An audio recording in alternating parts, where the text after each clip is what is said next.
Everything you thought about self-care? It's probably wrong. Buckle up as we break down common misconceptions about self-care. I'm Lisa. And I'm Stephanie. So self-care. When you think about self-care, what comes to mind? For me, I would say the first things off the top of my head, yoga and tea. And which brings me to the first misconception, that it's just pampering yourself. Like a day at the spa, something nice, and, like a facial, and nice and gentle, maybe a soft blanket, a sauna. And I'm not going to say that those aren't part of self-care, but that is definitely not what all self-care is. I would say that yoga and tea are part of the physical piece of a self-care plan. Wouldn't you say? Absolutely. The pampering side is a very treat yourself vibe with those options or things that may be a little bit more difficult to incorporate daily. Would love to get a massage or a facial every day, but it's not feasible to have that be my only go-to option. Stepping outside of the physical option and when looking at your self-care plan, looking at your whole self. So your emotional, professional, physical, and in combination, I think that's where the self-care really becomes a heavy hitter for you because you're considering your whole self, not just the pampering vibe. Very true. Very true. I think that when we think about our whole self is that we start creating more of like you're saying, a whole life plan. It's incorporating things that we enjoy doing, like you enjoy going to yoga or you enjoy having a cup of tea, but it's also doing some things that aren't necessarily your go-to comfort things. It's doing some of the harder work in those other areas. It's, of the heavier lift so that you're in the best shape possible. Exactly. And that's the perfect segue to the second misconception is waiting until you're sick and tired or super stressed to utilize it. So we talk about self-care being a lifestyle. I know it's gotten trendy and kind of stigmatized in the mental health field or with other people not really understanding because of these misconceptions. But when you incorporate these things as a lifestyle, you tend to be less stressed and sick as a whole. So only waiting until you're at the bottom of the barrel to utilize these things, it's going to help for what it can, but you're also digging yourself out of a bigger hole versus starting with that whole self-care and being proactive versus reactive with it. I would also say that when we're waiting until we're stressed or sick is not the time to try and figure out what is actually how to take care of ourselves. Now, I would say if you have a good self-care plan, you're going to know how to when you're stressed or sick. But hopefully that you'll have some obvious go-tos, not necessarily trying to figure it out because you're not going to have the capacity to think through those things.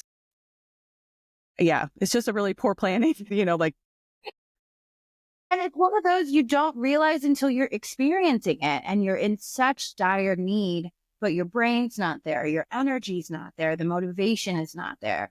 So to be able to have, like you said, the plan a bit ahead of time is helpful.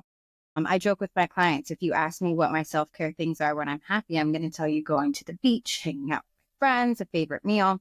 You ask me when I'm upset or stressed or sick, I'm going to probably say, punching throats and burn and build it. So the options and what's helpful looks a little different. So being proactive with it is definitely helpful.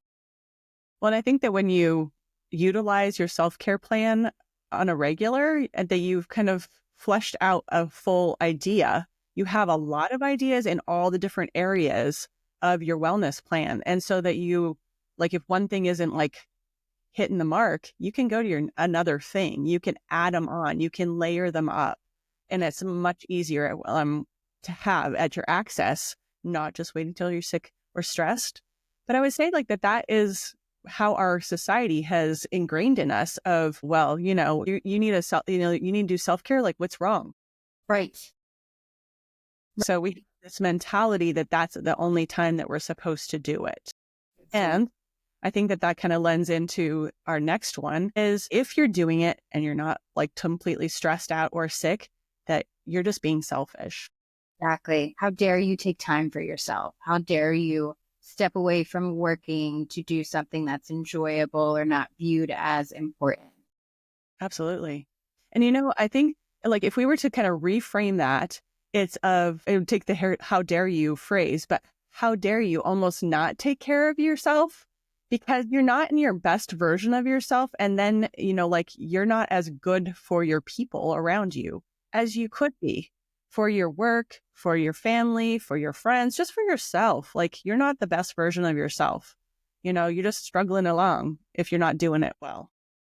Well, and I think that's where a lot of the selfishness comes into play is that misconception of I'm taking away from other people. But when we're not showing up as our best self, that's that slippery slope of it not being the best. So when you do take the time to take care of yourself, you're healthy, you're happy, you have that positive ripple effect, you perform better as a person within your responsibilities, in your work, all of those things. So instead of it being viewed as a takeaway, it's actually an investment into yourself and the life that you created or the ways that you want to feel and succeed. I think that the way I would, I'm trying to like put a picture, in my head of what this means is like when you're doing self-care regularly, it's like of kind of recharging your battery. So you're closest to the 100% as you can be. And we're always 100% because that's like ridiculous, but is that when we're doing enough to keep ourselves charged up enough that we're not expecting others to carry us. You think about how much it does take for those around us when we are not doing our part and are dragging along. So if anything, that would be like not doing it is selfish. Right. Well, and taking away the guilt. So a lot of times the guilt comes into that view of it being selfish, where if you reframe your perspective and you see it as an investment into you, your job, your partner, your family, it boosts everyone. The kind of functioning level gets raised. So we're all a bit healthier and happier. And you can model it to other people too. So showing the importance of being consistent with self-care and making it a lifestyle in your routine versus, again, thick, just have, paid vacation time or something. It doesn't need to be all of that. Not all of that. And you used a word in there, investment. And, I think that's another common misconception is the investment, and which generally like when we talk about investments, we're investing our time or we're investing our money. The misconception is that we have to have this extra time, we have to have extra money in order to get these things done. And if anything, I would tell you that it's going to detract, like you're going to take more time to do things or you're going to have less money because you're not going to be as productive. So it's going to actually take away from those two things and not to wait till you have enough of those things to start. You're absolutely right. I feel like that's such a connection that is not reinforced or not paid attention to enough, is that it has the opposite effect of the misconception. Instead of waiting for that extra time or money, it's actually costing you. It's costing your health. It's costing you literal money and time, depending on what your situation is. So you may have to get creative sometimes. Again, I can't go to the beach for 6 months and be like, self-care, I still got bills to pay. However, finding those options, getting creative with my time and making sure that my battery is not on low power mode every single day of my life allows me to be more efficient, to see more opportunities, to have more clarity on answers that I need or directions that will be aligned. So yes, we have some maybe bigger bonuses of self-care that may need a little extra time and money, but those are the treats, not the day-to-day routine things that we're looking to incorporate. Mm-hmm. I know I've read things that have this same sort of vibe, but it's almost like that when you're actually busier or even they say more stressed or more demand is when you actually need to build in more. Yes. That's when you need to start paying attention and filling in gaps and, not just doom scrolling, so we actually are meeting needs and helping ourselves recharge.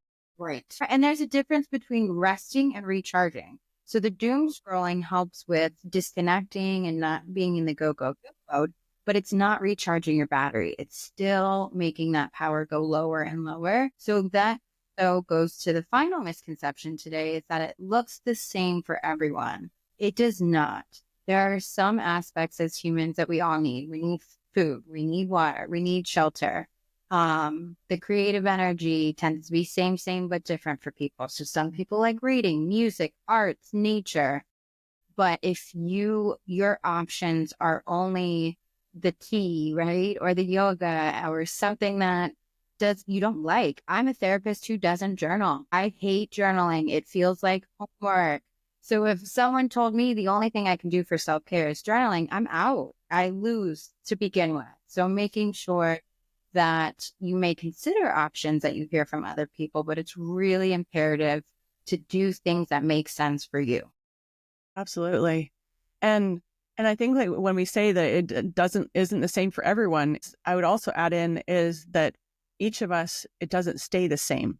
Mm-hmm.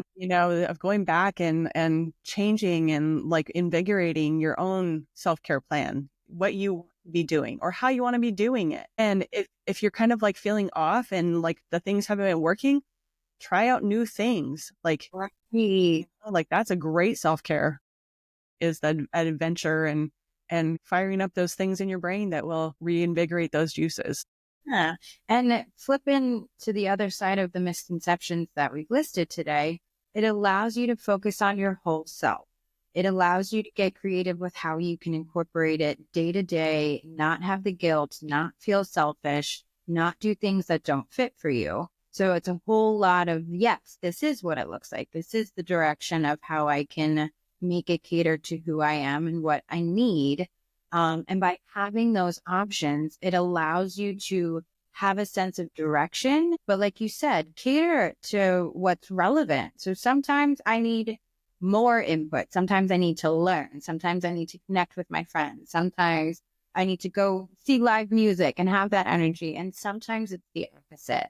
I need less stimulation. I need to be face down on a beach somewhere or just sit in silence to kind of regulate the nervous system. So not only having options that are different from other people, but being able to cater to what you need when you need it versus this solid expectation of, well, these are my options, so it should look like this every day. And putting it on yourself like a checkbox, must do's is not going to help in terms of self-care. No. Yes. It's the opposite feeling. So we want it to work for us. Yeah, absolutely. You want it to work. So, self-care isn't always about what looks good. If anything, it shouldn't be the focus for it. It's about what actually works for you and what feels good. So ditch the guilt, forget the fluff, and start taking care of yourself in a way that truly matters.